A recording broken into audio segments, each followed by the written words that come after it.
Unachokiona mbele yako huo ni mkojo. Sasa basi, nataka nikupe faida ya kutumia mkojo kwa kuleta baraka na kuvutia vitu vizuri kwenye maisha yako na kuleta mvuto na kuondoa nuksi na mikosi.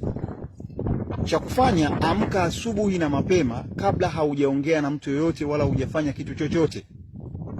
Kitu cha kwanza, andaa mkojo wako.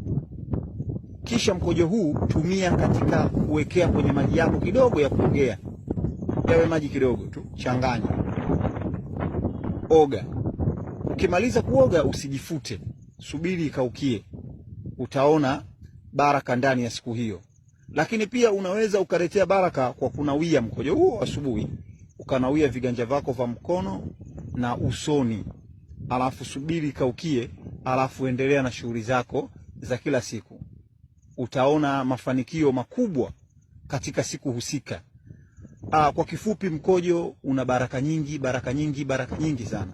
Unaweza kaamka usiku wa manane kama ulikuwa na miadi na mtu kwa siku hiyo ambayo inaofuata. Jitahidi, chukua mkojo wako wa usiku ule, ogea bila kuchanganya na maji, wewe oga tu. Utaona mafanikio yatakapokuja siku ambayo inayofuata. Mkojo una faida nyingi. Mkojo unaondoa sumu, mkojo unaondoa tatizo la fangasi na vitu vingine vingi, lakini hivyo vingine tutavielezea katika madarasa yanayofuata. Kwa sasa rizika na hii nilokupa ya kuletea baraka na kuvutia vitu vizuri, mkojo wako asubuhi. Asante.